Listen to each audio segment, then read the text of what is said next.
দাবি করছে তাদেরও কোনো ওকালতনামা আমি দেখলাম না।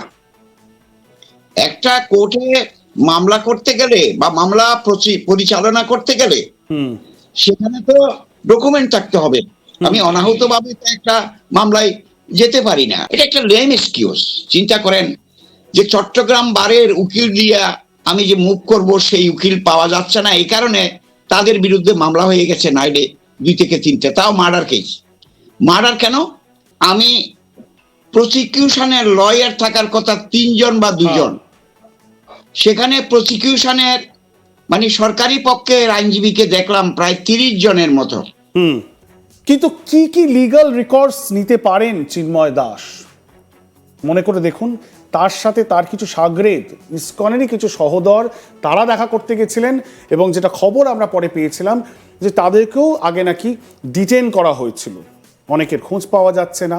তার হয়ে যে আইনজীবীরা লড়ছেন তাদেরকে যেভাবে হুমকির সম্মুখীন হতে হচ্ছে, তারাও এখন অনেকে গা ঢাকা দিয়েছেন, অনেকে অজ্ঞাতবাসে রয়েছেন। এই পরিস্থিতিতে সত্যি বাংলাদেশ একটা সার্বভৌম দেশ, একটি অন্য দেশ, তার নিজস্ব সংবিধান রয়েছে, আইন ব্যবস্থা রয়েছে, কিন্তু সেই আইন ব্যবস্থাটা প্রণয়ন কি হবে, এই প্রশ্ন আমাদের রয়েছে ইন্টারিম সরকারের প্রধান মোহাম্মদ ইউনূসের কাছে। এবং চিন্ময় কৃষ্ণ দাসের কি ভবিষ্যৎ হতে চলেছে আমাদেরকে জানাবেন। তার হয়ে যিনি লড়াই করার সাহস দেখিয়েছেন, গতকাল যিনি আদালতে ছিলেন, সেই বর্ষিয়ান আইনজীবী রবীন্দ্র ঘোষ এই মুহূর্তে আমাদের সাথে রয়েছেন সরাসরি ঢাকা থেকে। রবীন্দ্রনাথ বাবু, শোনা যাচ্ছে? শোনা যাচ্ছে। অনেক অনেক ধন্যবাদ, অসংখ্য ধন্যবাদ আমাদেরকে সময় দেওয়ার জন্য এবং ঢাকা থেকে আমাদের সাথে আসার জন্য। আমি সবার আগে আপনার কাছ থেকে জানতে চাইব যে গতকাল আপনি সাহস করে এবং পুলিশ, সম্পূর্ণ পুলিশ প্রোটেকশন নিয়ে আপনি গেলেন, আপনি যখন গতকাল আদালত চত্বরে প্রবেশ করলেন, কি হলো, কি দেখলেন, একটু যদি আমাদেরকে জানান। শুধু গতকাল নয়, গত পরশু দিনও 2 দিন আমি গিয়েছি, কোর্টে উপস্থিত হয়েছি। এটা শুধু গতকাল নয়, গত পরশু দিন সহ। প্রথম দিন আমি গিয়েছি, সেখানে আমি প্রসিকিউশনের লয়ার থাকার কথা 3 জন বা 2 জন, সেখানে প্রসিকিউশনের মানে সরকারি পক্ষের আইনজীবীকে দেখলাম প্রায় 30 জনের মতো। তারা অনাহূতভাবে ঢুকে গেলেন। তারা, এটা আমি পরশু দিনের ঘটনা, গতকালকেরটা নয়, গতকালকে আরেকটা ঘটনা বলছেন। হ্যাঁ, অর্থাৎ আমি যেদিন প্রবেশ করলাম কোর্টকে, যখন অ্যাড্রেস করলাম যে আমি ঢাকা থেকে এসেছি, আমি সিনিয়র অ্যাডভোকেট, আমি আপনার কোর্টে এই মামলায় আমি মুভ করতে চাই, উনি কিছু একটা হেসিটেট করে বললেন, নিশ্চয়ই আপনি মুভ করবেন, অসুবিধা নেই। কিন্তু কিছু লয়ার যারা প্রসিকিউশনের পক্ষে দাবি করছে তাদেরও কোনো ওকালতনামা আমি দেখলাম না। একটা কোর্টে মামলা করতে গেলে বা মামলা পরিচালনা করতে গেলে সেখানে তো ডকুমেন্ট থাকতে হবে। আমি অনাহূতভাবে একটা মামলায় যেতে পারি না। I should be authorised. আমাকে অথরিটি দিয়েছে যে আমি এখানে এসেছি। কিন্তু ওখানে কিছু বিএনপি এবং জামাতের কিছু লোকজন ছিল যারা অনাহূতভাবে ঢুকে কোর্টকে হুমকি দিয়ে বলেছে, না উনি শুনতে পারবে না। কেন শুনতে পারবে না?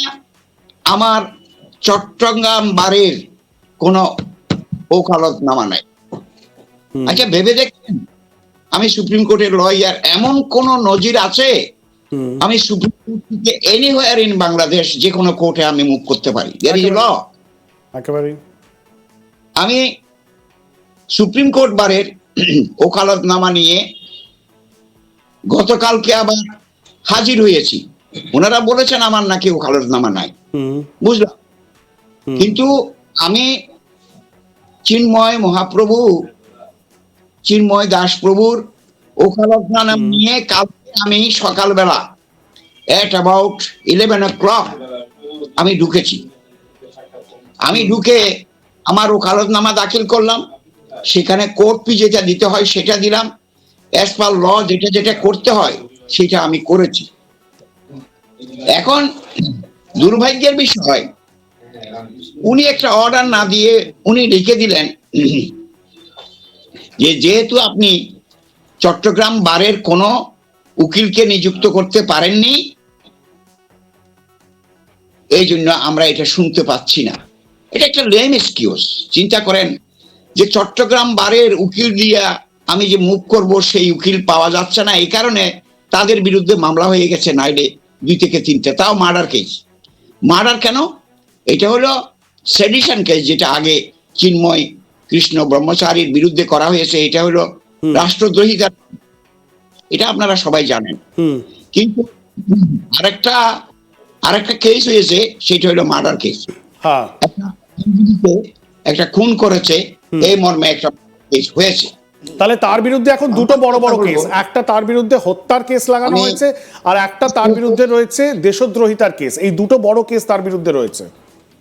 হ্যাঁ, একটা দেশদ্রোহিতার কেস, আরেকটা হলো মার্ডার কেস। এবং আরেকটা জিনিস, তার হয়ে যারা ওকালতি করছিলেন, লড়ছিলেন, সেটা সুভাষিস শর্মা হতে পারেন বা অন্যান্য যারা ছিলেন লিগ্যাল টিমের, তাদের বিরুদ্ধেও তো বিভিন্ন মামলা করা হয়েছে শুনলাম আমরা।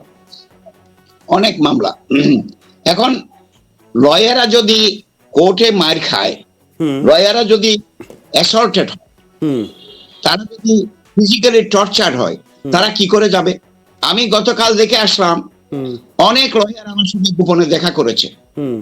ওরা বলছে আপনি আসতে পারছেন দাদা, কি করে আসতে পারলেন জানি না, তবে আপনাকেও হামলা করতে পারে। আমি পুলিশের সহযোগিতা পেয়েছি।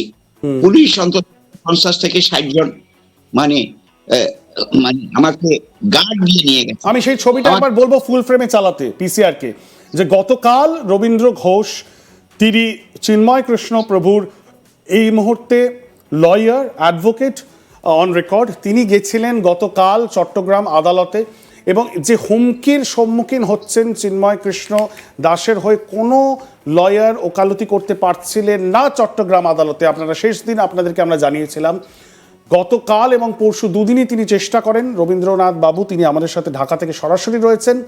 গতকাল কিন্তু তিনি যান এবং ফুল পুলিশ প্রোটেকশন নিয়ে তিনি গেছিলেন। আমরা সেই ছবিটা একবার চালাবার চেষ্টা করছি।